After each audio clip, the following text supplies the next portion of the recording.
can get started from non-living material. We'll cover more on that in the next session, about the origin of life. Next, they have what's called macroevolution, changing from one kind of animal into another. Nobody's ever seen a dog produce a non-dog. And lastly, we have variations within the kind that some people call microevolution. Okay, this one happens, whatever you call it, it happens. The first 5 are purely religious. But the definition of the word evolution is really confused for the students on purpose, I believe. I think it takes a giant leap of faith and logic just to go from micro to macro. Sure takes a big leap to go to the other 4 stages. Macroevolution is a fantasy based on imagination. They believe it must have happened, but there is no evidence for it at all. Teachers, though, will give the students one definition of the word to get them to believe the theory, and then they slowly weed in the rest of it when they're not looking. They're going to say, evolution is descent with modification. That's deceitful. That's not really what they mean by evolution. This textbook says, evolution is change over time. First definition. Watch how they change the definition now. In other words, living things have changed over time. Wait a minute. What happened to the first 4 stages?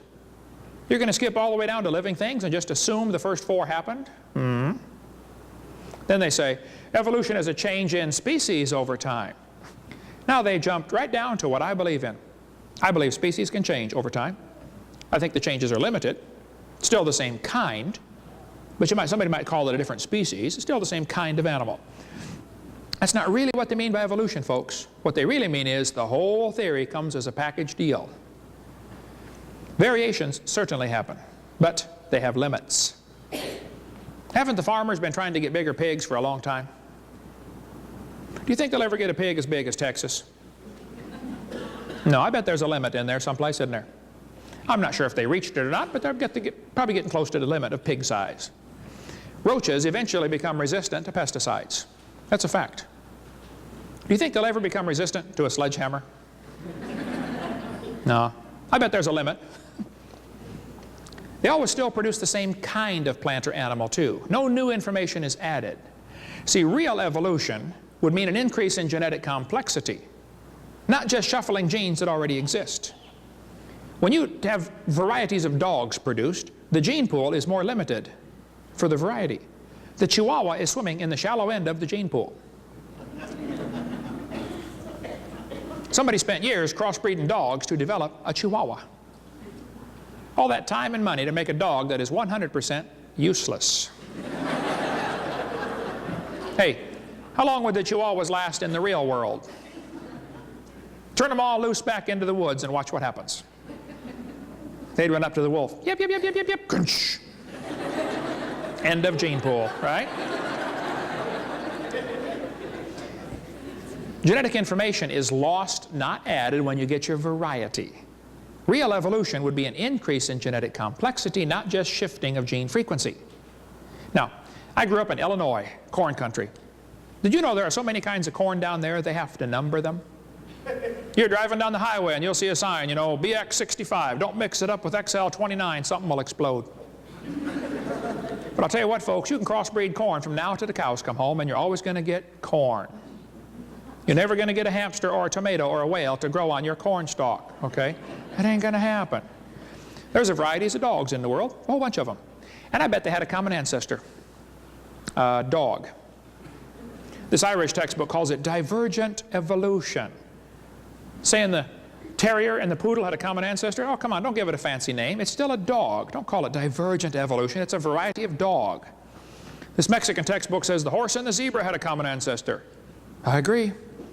Looked like a horse. 4-wheel drive, genuine leather upholstery, all the standard equipment, folks. I mean, a horse, right? And every kid knows they're the same kind of animal. They've got little bitty horses available today. We had the world's smallest horse come visit us at Dinosaur Adventureland. Talk about useless. Can't ride it. It won't bark. No, my granddaughter rode it. She thought it was cool, I think. I don't know if she thought anything. You know, horses, zebras, and asses can all be crossbred. There's some folks in California, they wrote me a letter, said, Brother Hovind, we crossbreed all sorts of these animals and get some really strange crossbreeds. We get Zorses, Zonkies, Zionis, and Zedonks, and Shebras. There's a herd of zebroids running around. See, the Bible says if they can bring forth, they're the same kind. A horse and a zebra can bring forth. A horse and a hamster cannot. They're a different kind, okay? In most cases, the kinds are real recognizable to anybody with average intelligence. There might be a few questionable ones in there. Okay, I think that's worthy of research. But the fact that we don't have the answer to every single one doesn't prove that everything is related, like the evolutionist says. You know, in the last 100 years, the Kentucky Derby has gone from an average winning speed of 127 down to 123. Now, even back in the early days, they had some low times turned in.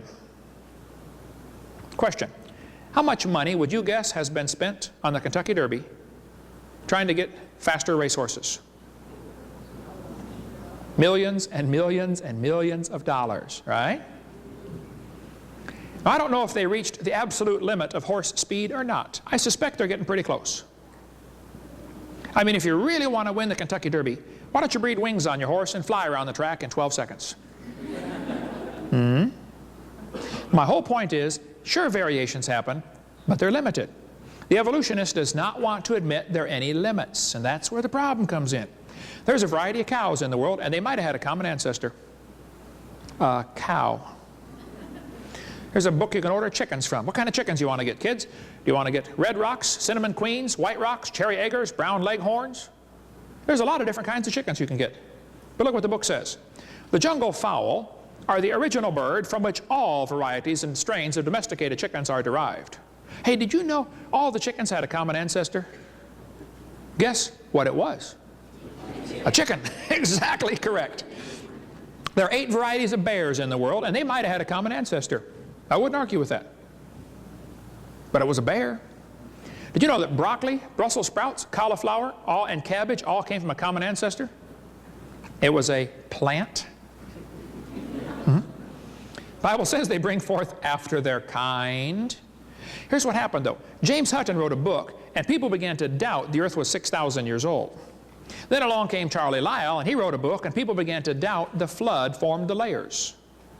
Then along came Charlie Darwin, and people began to doubt the Creator. And by the mid-1800s, the world was in kind of a problem because they didn't think God did it, but they didn't know how it got here. So they looked around and said, wow, if God didn't make this place, who's in charge? It must be us. That led to the rise of humanism, communism, Marxism, Nazism, socialism. It all ties together. We cover all that on video 5. But those same 3 false teachings are still in your textbooks today. They're teaching kids the earth is millions of years old. We got here by uniformitarian processes, and godless evolution is how it happened. Paul said, Timothy, you be careful about science that is falsely so called. Evolution is not science. Evolution's a religion. Hitler said, let me control the textbooks and I'll control the state. Professor Wilson from Harvard University said, as were many persons from Alabama, I was a born-again Christian. When I was 15, I entered the Southern Baptist Church with great fervor and interest in the fundamentalist religion. I left at 17 when I got to the University of Alabama and heard about evolution theory. First year in college, destroyed his faith. I suspect that might be what happened to Tom Hanks. I read an article where he was 16 years old.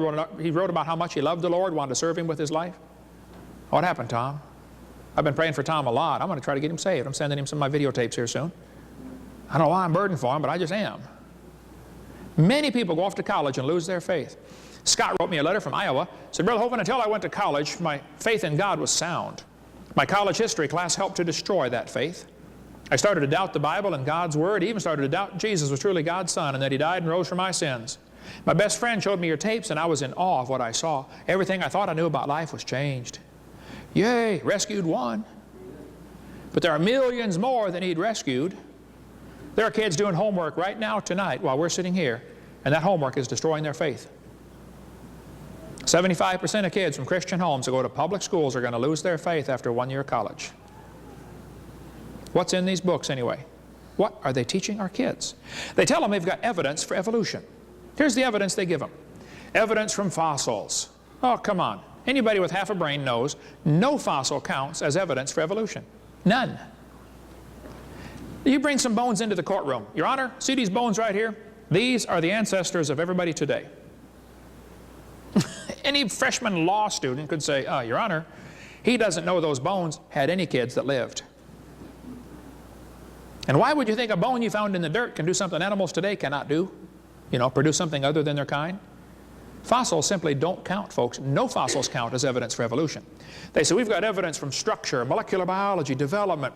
They say the process of evolution is by natural selection. There's no scientific evidence to support evolution except things that have been proven wrong years ago. And we're going to cover some of those here tonight. Now, if real evidence exists for that theory, then please show me. I'm not against scientific evidence. I am against lying to the kids. And everything they use to teach that theory to your kids has been proven to be a lie. Evolution is based on two faulty assumptions. Number one, they say mutations make something new. That's never been observed. Number two, they say natural selection makes it survive and take over the population. Now think about this carefully. If an animal evolves a little better than the rest, what must happen to the rest of them in order for this process to work? They all have to die, or else the good genes get blended back into the population. Evolution is a religion of death, not life. The question is very simple. Did man bring death into the world like the Bible says, or did death bring man into the world like evolution says? They are polar opposite, and one of them is wrong. This textbook says mutations are the original source of variation in populations, shown by the many varieties of roses available. I agree, probably all the roses are mutants from the original rose. I agree with that. That's not evolution. That's a variety of rose. Mutations do not produce any kind of evolution, and anybody that studies biology knows that. Pierre Gross believes in evolution, but he says it doesn't work, folks. It doesn't happen. Here's a five-legged bull. That is a mutation. Notice he did not get any new information.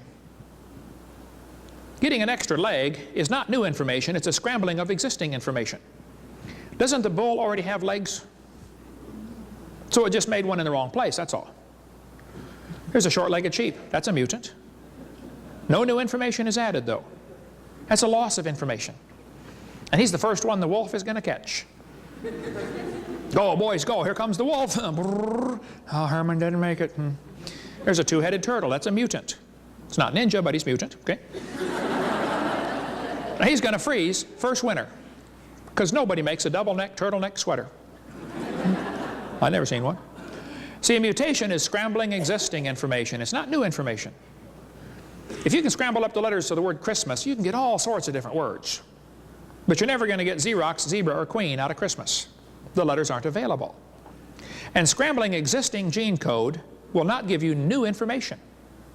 This textbook shows the kids a four-wing fly. Look what it says here now. Normal fruit flies have 2 wings. This mutant has 4. This rare mutation, like most mutations, is harmful. Watch this carefully. It says beneficial mutations are the raw material for natural selection. Excuse me, teacher. Why don't they give an example of a beneficial mutation? Why did they show us a bad one and tell us about the good ones? You see, beneficial mutations are pure imagination. They don't exist in reality. You have to imagine that they happen. Oh, wow, there must have been a bunch of them too. Oh. Nobody ever shows one. One professor said, I know a beneficial mutation. I said, what is that, sir? He said, people in Africa that get sickle cell anemia are less likely to get malaria. I said, sir, that is brilliant, you know. That's like saying if you cut off your legs, you can't get athlete's foot. And by the way, that's the one they always bring out, because that's the only one they've got. Guarantee, you get into discussion on evolution, ask somebody for a beneficial mutation. I guarantee they'll bring that one up right there. That's all they've got. And that's not beneficial. Neither sickle cell nor malaria is beneficial. They say evolution and natural selection go together. Oh yeah. This one says natural selection causes evolution. No, it does not. Natural selection selects. If I said I'm going to select everybody in the room over 12 feet tall to survive, everybody else dies. I don't have anybody to select from, do I? No. Natural selection doesn't create. If I wanted to create a race of people over 12 feet tall, so I kept killing everybody under 12 feet tall, how long would it take to get a race of people 12 feet tall? It's never going to do it. Hello. Now the average population today probably ranges from say 5 feet to 6'6" or something. I probably could create a population of people that are all 6'6" or maybe even 7 foot. You know, by continually killing everybody under a certain point. Sure, you could do that. But you're selecting part of the gene code that already exists. You're not creating anything new. Natural selection is a conservative process. The creationist thought of it first. And it selects, it doesn't create. This guy says, natural selection may have a stabilizing effect, but it does not promote speciation. It is not a creative force. Don't let them tell you it is. Natural selection is selection, not creation. Why they don't see this, I don't know. This textbook says, finches with larger and stronger beaks were better able to open the tough pods, and so they survived. Evolution by natural selection had occurred in just 1 year. That is pure propaganda. It's still a bird, and it reverted right back to the same national average after the famine or the dry spell went by. Part of the population already had the genes for tougher beaks. Natural selection does not lead to evolution. This is a lie. Natural selection selects. I'll show you. If you worked in a factory that made cars, and your job was quality control, every car that goes by, your job is to, see if it runs. Slam the door, kick the tires, whatever you do to check it. See if it works. If you caught every single mistake, they don't, by the way, but if you did, how long would it take that process to change the car to an airplane? You see, Brother Hovind, you don't understand. Quality control doesn't change it. Oh, I do understand. Natural selection is like quality control. It doesn't create a thing. It makes sure you have a good species, but it won't change it to something else. They tell the kids in school the peppered moth is evidence for evolution. Yes, boys and girls, they counted the moths on the trees. Must have been a government project. And said it was 95% light color and 5% black. Then they tell the kids that the trees turned black from coal-burning factories, and there was only 5% light and 95% black around the factories. The problem is the whole story is a lie. Didn't happen. After 40 years of watching, they found 2 moths on the trees. 2. In 40 years. So they glued dead moths to the tree to take that picture for your kid's textbook. Those are dead moths glued on a tree trunk. It's a lie. The story's a phony. But they still teach it. That's all they've got. I think that page ought to be torn out of the book. They tell the kids in the Tulsa Zoo, yes, this is proof for evolution right here. Proven wrong years ago. There's a good website, Icons of Evolution, or the book Icons of Evolution has a whole lot on it. Peppered moth. See, they talk about survival of the fittest. Well, survival of the fittest does not explain arrival of the fittest. And survival of the fittest, I think, is what's called a tautology, a sentence that means nothing. If you say, Professor, why did it survive? Oh, because it's the fittest, survival of the fittest. Well, how do you know it's the fittest? Because it survived. How else can you tell? Look, folks, if a whale goes through a school of fish and eats 80% of them, it's not survival of the fittest. It's called survival of the luckiest. That's what really happens out there. But some of these people make these good observations and still come to the wrong conclusions. I don't know if you heard the story, but there was a bunch of scientists one day that wanted to see how far a frog could jump. They put the big old frog down there and said, jump, frog, jump. That frog, boing, he jumped 80 inches. Wow. They brought him back, cut off one leg. Said, jump, frog, jump. He only went 70. They brought him back, cut off another leg. Said, jump, frog. He went 60. They brought him back, cut off another leg. Said, jump, frog. He went 50. They brought the frog back, cut off his last leg. Said, jump, frog. They expected he might go maybe 40 based on the data so far. Actual jump was 0. The frog didn't move. They yelled louder, jump, frog. Frog didn't move. They were baffled. They tried the experiment again. New frog. Got the same results every time. So the brilliant scientists got their data together and said, folks, you know what? We can conclude that the frog jumped less as the legs were removed. Hey, you have to give them credit, folks. That is a good observation. Then they said, but we must conclude that a frog with no legs goes deaf. You had a good observation there, fella, but you blew it with your conclusion. That's what they did with the fruit flies, though. They put them flies in the laboratory, and they nuked them and microwaved them and x-rayed them and did all sorts of mean things to those flies, and they got all kinds of mutated flies. They got flies with curled wings. They fly around, bzz, bzz, bzz, bzz, couldn't go anywhere. They got flies with no wings. What do you call that? A crawl? Can't fly. They raised all these mutated flies in the laboratory and said, folks, you know what? All the mutations observed produced flies that were inferior to Grandpa Fly. Hey, that's a good observation. They said, so we must conclude that flies have evolved as far as they can go. Jump, frog, jump. You got a good observation there, but you know, maybe you could conclude that God made them right to begin with, and all you're doing is messing them up in your laboratory. Yeah. This guy says, flies in the north have wings 4% larger than flies in the south. And that proves evolution? Who is dumb enough to care? Then they tell the kids to think critically. Yes, boys and girls, do you think humans are still evolving? What kind of question is that? That's one of those questions like, have you stopped beating your wife yet? Wow, now let me think. If I say yes, I'm admitting I did. If I say no, I'm still doing it. Hey, did you know it is possible for a question to already have a built-in assumption? Doesn't their question assume that evolution happened? I would say, teacher, this question is poorly written. It assumes evolution has happened when it has not. It's like asking the question, you know, why are elephants orange?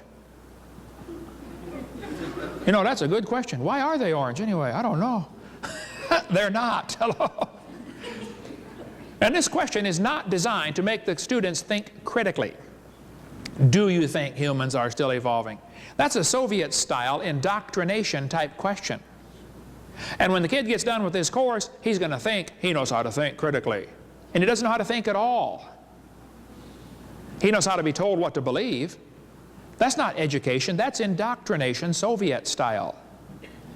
They tell the kids, we've got evidence from structure. This is called the homology argument. Yes, boys and girls, did you know you got two bones in your wrist, radius and ulna? And did you know the whale has two bones in his flipper? And look at this. They're called radius and ulna. Right there. See? That proves we're related. That's what they tell them. Look at this. These homologous structures provide evidence that these animals evolved from a common ancestor. Think critically. A seal's flipper and human arm have different functions. What evidence might help show that both structures evolved from a forelimb of a common ancestor? They show the kids the similar structures. This is in every biology book I've seen. This is one of the evidences for evolution. They call it comparative anatomy. It says comparative anatomy provides further evidence of evolution. The commonalities suggest that these and other vertebrate animals are all related. They probably evolved from a common ancestor. This is a lie. They probably have a common designer. You know, maybe the same guy designed them all. But every textbook around the world, I've got books from Latvia and Mexico and Russia, they're all teaching the same thing, folks. And it's silly. By the way, those bones develop from different genes on the chromosomes of these different animals. They're not homologous. Similar design might prove the same designer made them. Did you know the lug nuts from a Pontiac will fit on a Chevy? You can go outside and try it, it'll work. That proves they both evolved from a Honda 14 million years ago. Now look, it's a fact, it's a good observation when they say many animals have a similar forelimb structure. That is a good observation, I agree. Then they say, they must have had a common ancestor. Oh, I disagree. This helps prove we all came from a rock. Oh, jump, frog, jump. Then they say we've got evidence from development. This one makes me angry, so I'm going to stay calm. We're going to do this in just a few more minutes, and then we're going to quit. Take a break. This book says the similarity between early stages in development helped convince Darwin that all forms of life shared common ancestors. Darwin considered this by far the strongest piece of facts in favor of his theory. Haeckel called it the biogenetic law. A guy named Ernst Haeckel made up the idea that all the embryos of different animals develop through the same stages: fish, amphibian, reptile, mammal. He called it the biogenetic law. This textbook says the presence of fish-like structures in the embryos of different species shows that these animals have evolved from fish and share the basic pattern of fish development. Does the human embryo have gills like a fish? That's what the textbook says. This is a lie. Those are not gills. Those little folds of skin develop into bones in the ear and glands in the throat. They never have anything to do with breathing. I've seen people that have 5 or 6 chins and they can't breathe through any of them but the top one. Ernst Haeckel, the German professor from Jena University, made up this entire dumb idea in 1869. Darwin's book came out in 1859. The next year it was translated to German. Haeckel read the book and said, wow, what a great theory. If only we had some evidence. 9 years later, they still had no evidence, so Haeckel decided to make some. He was an embryology professor. He's taught how embryos develop, so he took a drawing of a dog and a human embryo and changed them, made them look just alike, and said, see, this proves we have a common ancestor with dogs. Well, nobody caught on or stopped him, so he did a bunch more. He took drawings of all kinds of different animals and faked them, and he made them all look very, very similar. Haeckel made giant posters of his fake drawings and traveled all over Germany and told everybody, you ought to believe this new theory because we've got the proof right here. After all, he's a professor of embryology. He wouldn't lie, would he? And how many folks back then had microscopes to check him out? We're talking creatures about this big, you know. Haeckel just about single-handedly converted the Germans to believing in evolution, which led to the obvious conclusion, hey, if evolution is true, then maybe one race has evolved farther than the rest. I wonder who it is. Must be the Germans. We'll see where that led in tape 5. On top are Haeckel's fake drawings. Underneath are actual photographs of what he claimed he was drawing a picture of. Haeckel lied deliberately. His own university held a trial and convicted him in 1875. He said, I should feel utterly condemned, except hundreds of biologists lie under the same charge. Everybody else lies, so it's okay for me to lie too. Haeckel's biogenetic law is as dead as a doornail, folks. It's not true. It never was true. Proven wrong, 1875. It's not true. He was convicted of fraud. His own university held a trial and convicted one of their own professors of lying. But his drawings are still used in textbooks in your county tonight. Proven wrong 125 years ago. Darwin wrote his book, 1859. He predicted evidence would be found. 1869, Haeckel faked the drawings. 1875, he was convicted of lying. But his drawings are still in textbooks 125 years later. Now, I know it takes a while for textbooks to get up to date. But I think 125 years is long enough. They're still teaching this stuff in textbooks all over the world. This one says, if proof of evolution from a common ancestor because of the gill slits on the human. This is simply a lie. Here's a year 2000 textbook teaching it. 2001 junior high textbook. The similarities provide evidence that these 3 animals evolved from a common ancestor. What similarities, teacher? Don't you see they have tiny gill slits? Folks, this is a lie. Why are we still teaching this to our kids? Here's a 2000 college textbook. Similar, humans and fish embryos resemble each other because humans and fish share a common ancestor. This college textbook says the human has gill pouches. Biology, Arms in Camp, one of the worst ones there is, shows a 5 to 6 week embryo, but then it says by 7 months the fetus looks like a tiny normal baby, but it's not. It's not a baby at 7 months. Hello? It's a human at conception. Every doctor knows that. 34% of babies born at 5.5 months are going to survive. Maybe you heard about the lady that had surgery on her baby before it was born. They cut the mother open, cut the uterus open, and there's the baby holding the doctor's finger, 5 months along. Let's see, the angel of the Lord said, behold, thou art with fetus. No, I believe he said you are with child, didn't he? Hey, did you know it's a child before it's born? God knows that. Get more on the embryology lie on the book Icons of Evolution. Why do they keep this in the textbooks? That's the only way to justify abortion. They want you to think it's just a fish or an amphibian. You're not killing a child, you're killing a fish. That's why it's in the books, folks. Somebody wants to reduce the population of our planet. His name is Satan. Cover more on that on video number 5 about the effects of this evolution teaching. I live in Pensacola. You might have heard of my town. We've had 2 doctors killed that were doing abortions. several clinics blown up or burned down. I didn't shoot any doctors, and I didn't blow up any clinics, okay? And I don't think Jesus would do it that way either. He grew up under Roman control, you know. He didn't go around blowing up tanks and burning down bridges. But the doctors were murderers, plain and simple.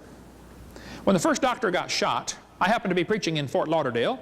The next day I was flying home, anyway, and right in front of me on the airplane were two women from NOW, National Organization for Wild Women. They were upset, boy, they were going to go march around Pensacola, you know, protesting this doctor getting shot, Dr. Gunn. As we got off the plane, I noticed on their shirt they had in huge block letters, "Choice above all."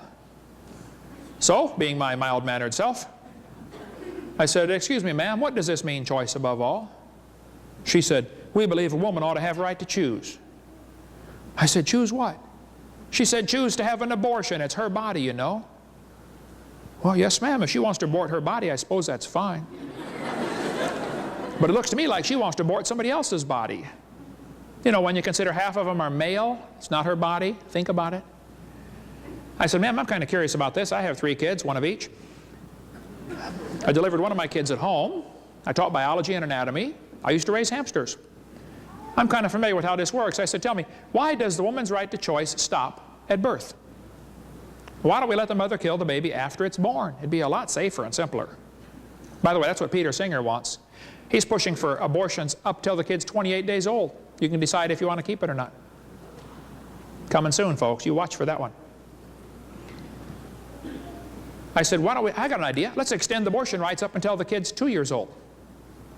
I know a lot of mothers with the 2-year-old that have thought about it a time or two. I won't ask you to raise your hand, but I know you're out there. Hey, let's extend abortion rights up until the kid is 18. I bet they'd behave a lot better. "All right, son, one more time and I'm going to abort you." "Hey, teacher, where's Johnny today?" "Oh, he didn't do his homework yesterday, so his mommy aborted him." Hey, grades would skyrocket, folks. Well, the ladies didn't want to talk about it anymore, I guess, because they left. And so I went and got my luggage, and I'm waiting talking to a cameraman. He showed up from Chicago to film this rally. I thought, now wait a minute, there's going to be 6 people march around town. It's going to make worldwide news. You can get 100,000 people to line your streets against abortion, and it won't make the news. Have you noticed that? You know, the news media calls them pro-choice. And they call guys like me anti-abortion. Anti is a negative term. Pro is a positive term. It's called slanted journalism. That's one of the reasons I refuse to take the local paper. We get a call once in a while. "Hey, you want to take the local paper?" I say, "No, ma'am, we don't have a parakeet." That's what I tell them.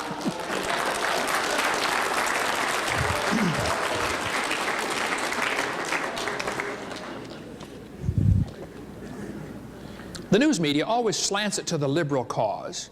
Probably because they're just about all getting owned by a few people now, the Gannett Press and these guys. But when the kids got shot in Colorado, right away they jumped on the gun control issue. Did you notice that? Look, if kids keep getting shot in our schools, maybe there are some other issues to discuss, like should we have public schools? Or should we teach them evolution? That's what caused the shooting at Columbine. The boys made a tape before the shooting. They said, "He doesn't deserve the jaw evolution gave him. Look for his jaw, it won't be on his body." They did the shooting on Hitler's birthday on purpose. They shot Isaiah because he was black. Eric's t-shirt said natural selection. We cover more on that on video number 5. And then Rosie got on her program. Rosie O'Donnell said, "See, we need more gun control." Rosie, they broke 18 gun laws going into that school. 2 more gun laws would not have stopped them. I like what that guy put on his tire cover on his van. He said, "Blaming guns for Columbine is like blaming spoons for Rosie O'Donnell being fat." It's not the spoon's fault.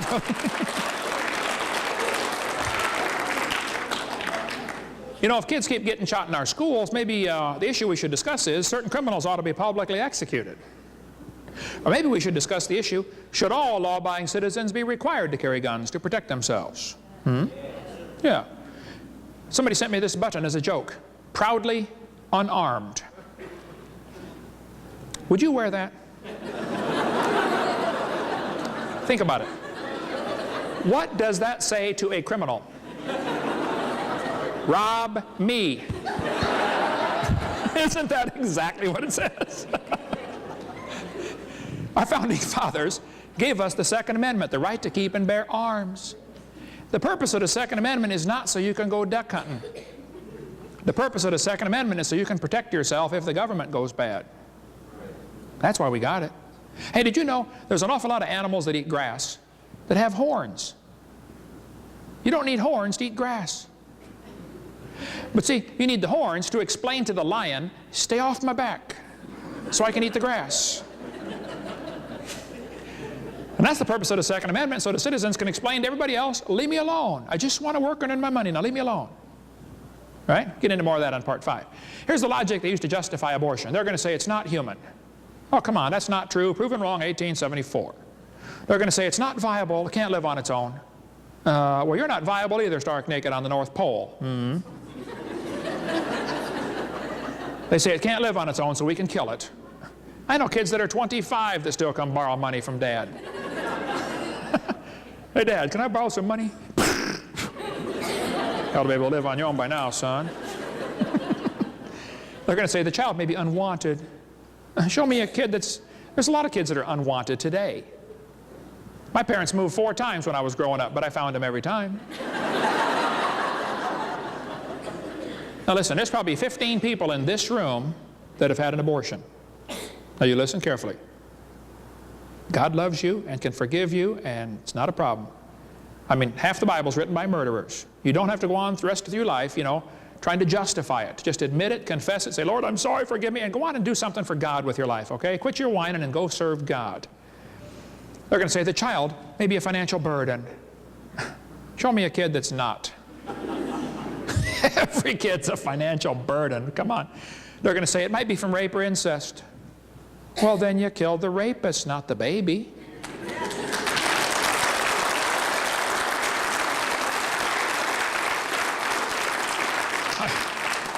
I mentioned this in a seminar one time, and this medical doctor was there, and during question and answer he said, Dr. Hovind, suppose a woman is raped and gets pregnant. Are you saying she should be required to carry that baby? I said, well, sir, that's a tough scenario, but let's suppose it happens. Let me ask you a question.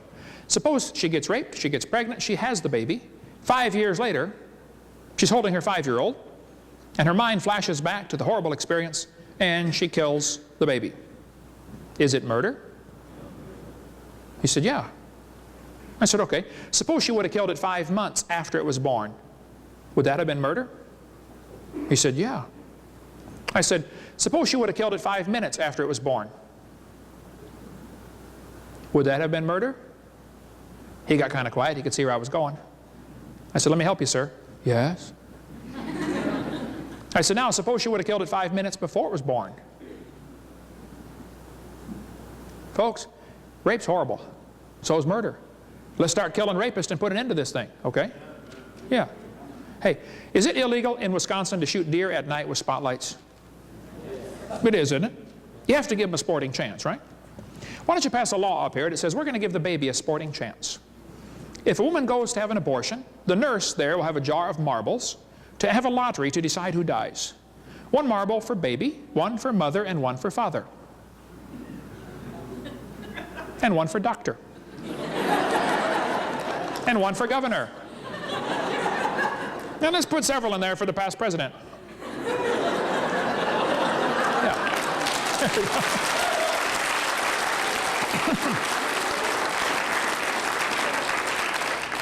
go. Question. If he's not alive, why is he growing? If he's not a human being, what kind of being is he anyway? This woman says,